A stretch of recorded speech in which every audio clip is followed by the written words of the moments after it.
網上最終極嘅自我釋放故事。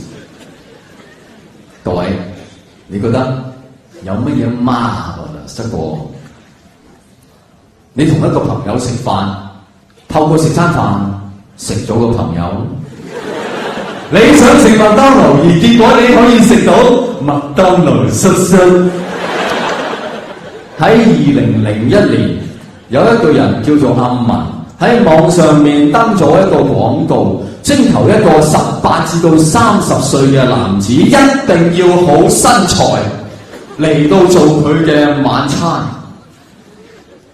俾佢食。呢啲都真係算係食得招積啊！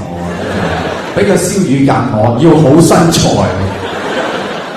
果然皇天不負網中人，1年之後，佢嘅真命天子波波出現。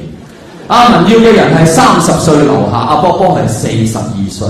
佢想要一隻燒魚夾，結果咧就得到一隻老火雞。但係阿文都唔可以投訴啦，因為佢甚至唔使出門口食喎。阿波波自己揸咗300公里嘅車送到上門到會。喺阿波波完全成為食物之前，佢兩個做咗好多好得人驚嘅嘢，唔方便講，我就係講一樣嘅嚇。阿波波同阿文提出，不如喺我身上就切一忽肉落嚟，煮咗佢，大家試下味。嗱，我真係唔想講係邊忽肉啦，我驚大家頂唔順嚇。總之就係男人身上面最容易切落嚟嗰忽肉啦。而最後，阿波波果然就成為咗我所知道嘅人類歷史上第一個完全出於自願嘅食物人，唔係植物人，係食物人。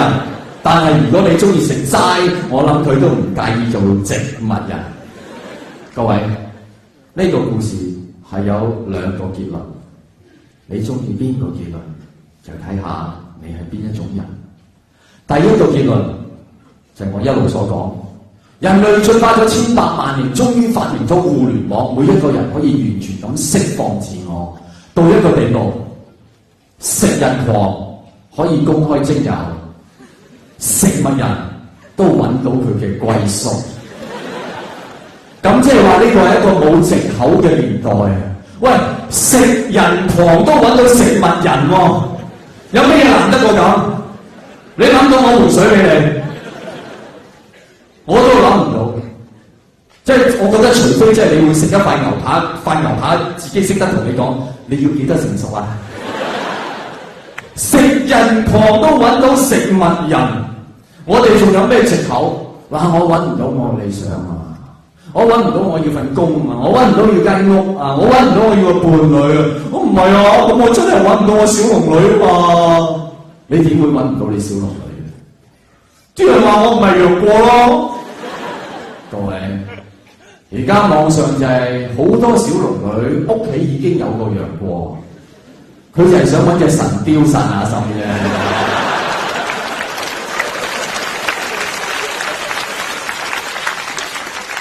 我神雕啊真係啱我，好多人都話我真係一隻畜生嘅。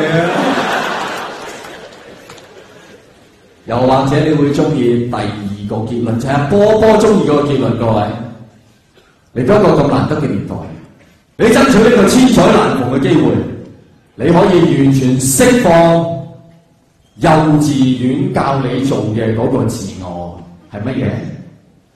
我是一個大蘋果，又香又甜又好吃，俾人食。我哋人類係最識得黑色幽默。由今日開始，有人問你，點解你要咁唔開心？點解你要咁整蠱自己啊？點解你要咁失敗啊？點解你要咁唔快樂啊？你可以答，好出奇啊！你聽清楚啊！我是一個